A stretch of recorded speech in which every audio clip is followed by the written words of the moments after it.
وصلى الله على سيدنا محمد وعلى آله وأصحابه أجمعين.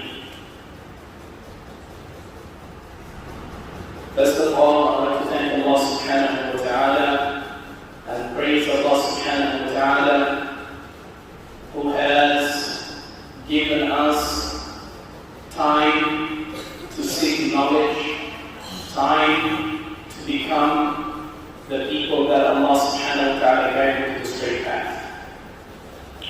So inshallah today our discussion is some of the understanding of Islam.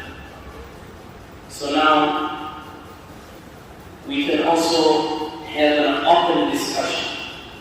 So we can have some sort of understanding. So first one I will start with, as today our subject is called fiqh. And fiqh, what it means. Who can tell me what means fiqh? What is actually fiqh? Anybody who can volunteer to tell me what's fiqh? Anybody has any idea what's fiqh? Anyone? Anyone? Anyone who can try? What is fiqh? Alright, looks like it's something to learn. Fiqh, it is a legislation, way of rules. What is right and what is wrong, and its rules. Rules that we need to follow. It is called legislation fiqh. And part of it comes from the law that Allah subhanahu wa ta'ala has allowed us, which is called what? Sharia. What is Sharia? Who can tell me what is Sharia? What is Sharia? Anyone who wants to volunteer? What is Sharia? Young people who can volunteer to tell me what is Sharia. You hear always Sharia, right? So, in order for us to understand the fiqh, we must be following the Sharia of Islam, which is legislated, and which is legislation of Islam. It's called the Sharia. And therefore, we get the rules from the fuqaha, those people who have the knowledge of rules and regulations. For example, what we're going to start with is tahara. What is tahara? Anybody who can tell me what's tahara? Yes. Cleanliness, purification. To purify yourself, it is tahara. So in order for us to understand what is tahara, there are possibilities that the scholars of knowledge, they put. And those possibilities, most of the scholars of fiqh, they have actually agreed with this, and there's a little bit more details on it. So we're going to look into that. And what we are going to look into that is there are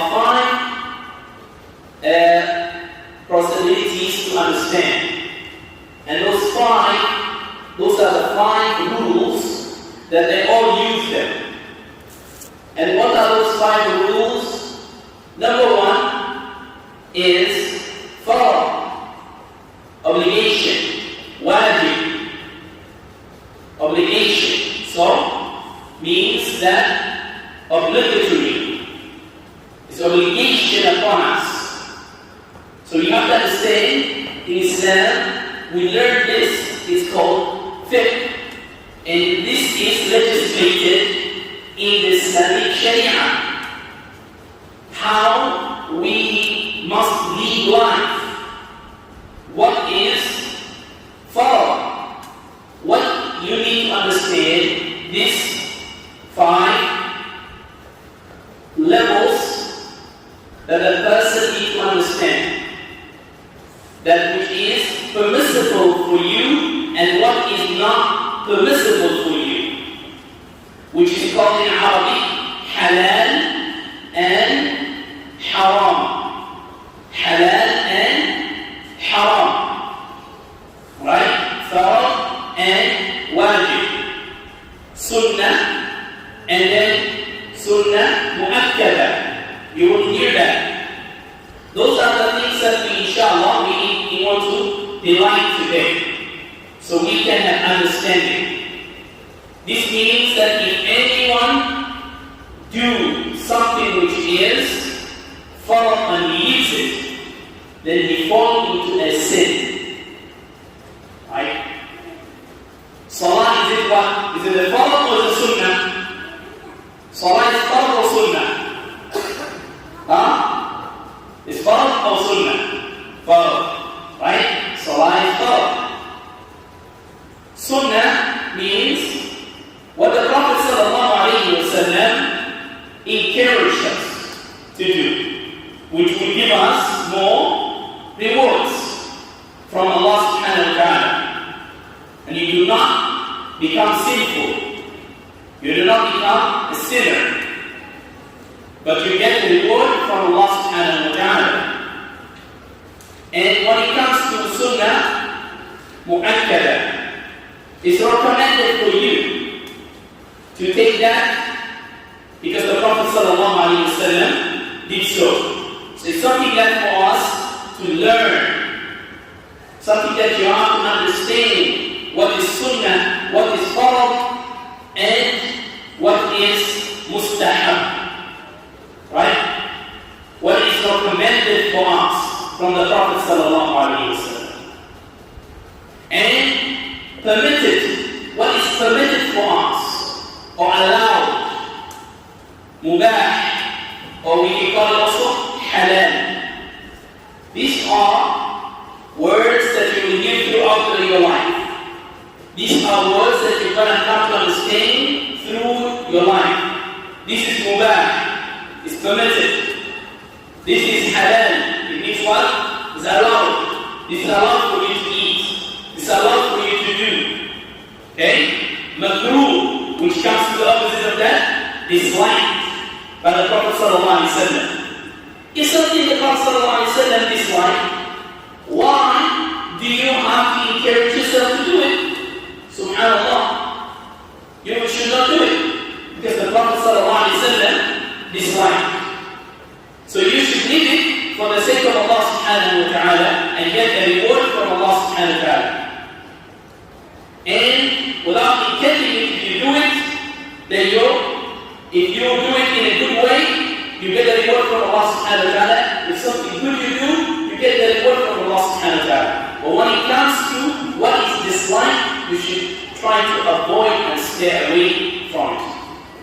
These are things that we need to come to understanding as you're growing up. What is allowed for you? What is permissible for you? Right? What are the ways that you follow the rulings or the fiqh of who? Especially after years, the fiqh or the fuqaha actually got divided in the world. And all of them, none of them is wrong, but everyone knows the effort that they have worked for it. For example, Imam Shafi'i rahimahullah, he worked towards those answers that he got for us to learn through his books. Imam Abu Hanifa, right, is mostly found in the places where the people have actually learned through his fiqh, which is the legislations, right, that Allah subhanahu wa ta'ala has brought us. So all of those ai they have put in permissible rules or rules that we need to understand simply. So when someone eats something, he tells you, haram. يعني لا يجوز. Haram, forbidden. It is not permissible. It is not allowed for you. It is what? Sinful. and it is what? Punishable from Allah subhanahu wa ta'ala, and if you do not do it, you get the reward from Allah subhanahu wa ta'ala. So, there are some sort of three kinds of haram. For example, the shirk. Shirk, it is never been forgiven. إِنَّ اللَّهَ لَا يَغْفِرُ أَن يُشْرَكَ بِهِ وَيَغْفِرُ مَا دُونَ ذَلِكَ لِمَنْ يَشَاءُ وَمَنْ يُشْرِكْ بِاللَّهِ, whoever associates partner with Allah subhanahu wa ta'ala, Allah will never forgive him. Major sins.